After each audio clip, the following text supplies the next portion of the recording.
आकाशवाणी गोरखपुर से प्रादेशिक समाचार।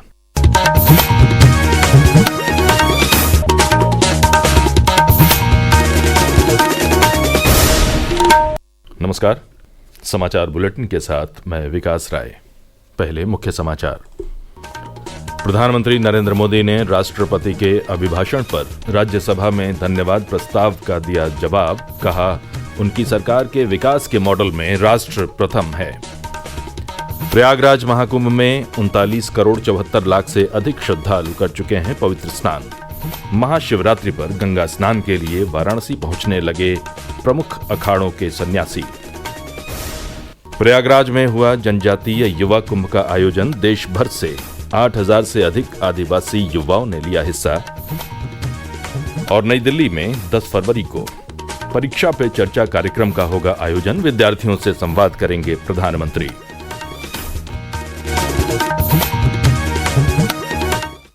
और अब समाचार विस्तार से। प्रधानमंत्री नरेंद्र मोदी ने कहा है कि उनकी सरकार के विकास के मॉडल में राष्ट्र प्रथम है और ये तुष्टीकरण पर नहीं बल्कि संतुष्टीकरण पर केंद्रित है। उन्होंने कहा कि लोगों ने ये मॉडल परख लिया है और इसे समर्थन दिया है। प्रधानमंत्री ने राष्ट्रपति द्रौपदी मुर्मू के अभिभाषण पर धन्यवाद प्रस्ताव का उत्तर देते हुए राज्यसभा में ये बात कही।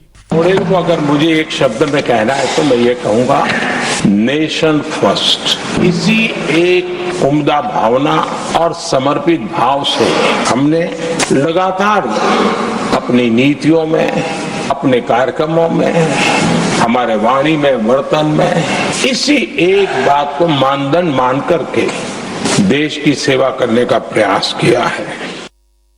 प्रधानमंत्री ने कहा कि राष्ट्रपति का अभिभाषण देश की उपलब्धियों, भारत से दुनिया की अपेक्षाओं, देश के जनसाधारण के आत्मविश्वास और विकसित भारत के संकल्प का विस्तृत व्याख्यान है। प्रयागराज महाकुंभ में कल 77,20,000 से अधिक श्रद्धालुओं ने पवित्र त्रिवेणी संगम में डुबकी लगाई। 13 जनवरी से लेकर कल शाम तक 39 करोड़ 74 लाख से अधिक श्रद्धालु संगम स्नान कर चुके थे। केंद्र सरकार में राज्य मंत्री रामदास अठावले, दुर्गादास उइके, श्रीपद नाइक और हरियाणा के मुख्यमंत्री नायब सिंह सैनी ने भी कल संगम स्नान किया। श्री नाइक ने संगम स्नान के बाद महाकुंभ में श्रद्धालुओं के लिए की गई व्यवस्था की सराहना की। जिस तरह से व्यवस्था यहाँ बनाई है वो कहने के लिए कोई हमारे पास शब्द नहीं है। देश भर के सभी लोगों के तरफ से मैं फिर एक बार योगी जी का और मोदी जी का तहे दिल से धन्यवाद करता हूँ कि इतना बड़ा मेला उन्होंने यथास्थिति में सभी सुविधा सभी को दे के पूरा हो रहा है। बिहार के राज्यपाल आरिफ मोहम्मद खान भी 2 दिवसीय दौरे पर कल प्रयागराज पहुंचे। उन्होंने विभिन्न अखाड़ों में साधु संतों से मुलाकात की। मणिपुर के मुख्यमंत्री एन बीरेन सिंह और अरुणाचल प्रदेश के परिवहन और सहकारिता मंत्री ओजिंग तासे भी महाकुंभ में हिस्सा लेने के लिए कल प्रयागराज पहुंचे। इस बीच देश के अलग अलग हिस्सों से रेलवे आज भी 50 से अधिक महाकुंभ स्पेशल रेलगाड़ियों का संचालन कर रहा है। इनका विवरण रेल मंत्रालय के सोशल मीडिया प्लेटफॉर्म एक्स पर उपलब्ध है। गोवा सरकार ने राज्य के श्रद्धालुओं को प्रयागराज महाकुंभ तक मुफ्त यात्रा की सुविधा देने के लिए 3 विशेष ट्रेनों की घोषणा की है। गोवा के मुख्यमंत्री प्रमोद सावंत ने पणजी के करमाली रेलवे स्टेशन से कल करीब 1,000 श्रद्धालुओं को प्रयागराज ला रही पहली विशेष ट्रेन को रवाना किया। संगम में 3 अमृत स्नान पूरे करने के बाद प्रमुख अखाड़ों के सन्यासियों का महादेव की नगरी वाराणसी पहुंचने का सिलसिला शुरू हो चुका है। महाशिवरात्रि के दिन ये अखाड़े काशी में गंगा स्नान करेंगे।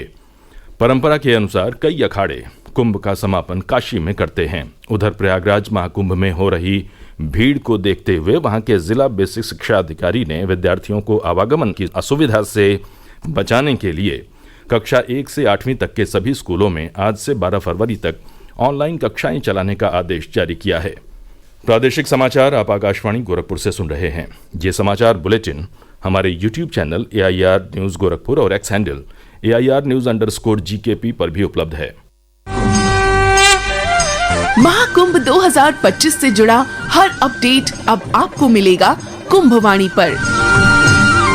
कुंभवाणी, जी हाँ, महाकुंभ को समर्पित आकाशवाणी का विशेष चैनल। सुनिए हर दिन 3 कुंभ बुलेटिन, सुबह 8:40, दोपहर 2:30 और शाम 8:30 पर प्रयागराज में FM 103.5 मेगाहर्ट्ज पर। इसके अलावा कुंभवाणी उपलब्ध है हमारे न्यूज ऑन AIR ऐप पर और OTT प्लेटफॉर्म वेव्स पर।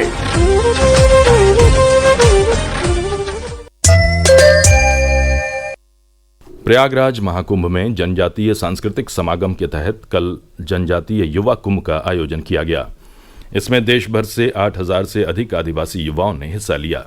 इस अवसर पर केंद्र सरकार में जनजातीय मामलों के राज्य मंत्री दुर्गा दास उइके ने युवाओं से सामाजिक समरसता की दिशा में काम करने और देश को आत्मनिर्भर बनाने का आग्रह किया।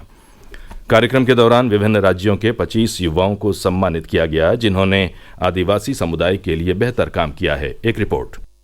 युवा कुंभ के दौरान सभी युवाओं ने जनजातीय संस्कृति और परंपराओं को संरक्षित करने का संकल्प लिया। आकाशवाणी समाचार से बात करते हुए युवाओं ने बताया कि जनजातीय समुदाय के सशक्तिकरण और आत्मनिर्भर भारत बनाने के लिए वे काम करेंगे। अखिल भारतीय वनवासी कल्याण आश्रम के राष्ट्रीय अध्यक्ष सत्येंद्र सिंह ने बताया, शोभा यात्रा के रूप में बाजे गाजे के साथ, वेशभूषा के साथ सब लोग संगम की ओर जाएंगे और वहाँ समाप्त होने के बाद सब संगम में डुबकी लगाएंगे। फिर 2-3 दिन लगातार शाम में 4 मंचों पर ये सांस्कृतिक कार्यक्रम होगा। इसके अलावा देश भर के 120 सांस्कृतिक नृत्य दल अपनी पारंपरिक कलाओं का प्रदर्शन करेंगे। दीपेंद्र कुमार, आकाशवाणी समाचार, प्रयागराज।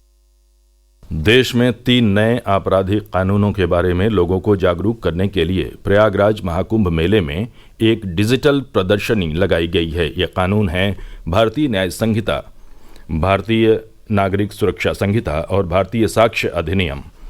पिछले साल 1 जुलाई को तीनों नए कानून पूरे देश में लागू किए गए थे। प्रस्तुत है एक रिपोर्ट।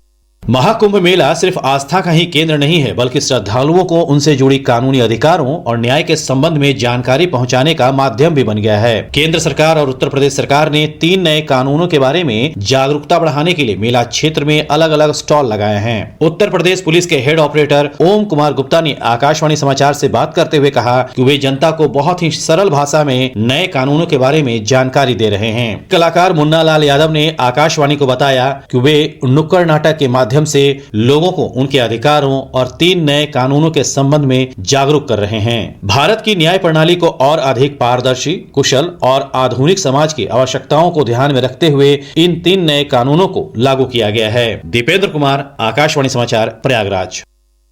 परीक्षा पे चर्चा कार्यक्रम नई दिल्ली के भारत मंडपम में इसी महीने की 10 तारीख को आयोजित होगा। इसकी पहली कड़ी में प्रधानमंत्री विद्यार्थियों के साथ बातचीत करेंगे।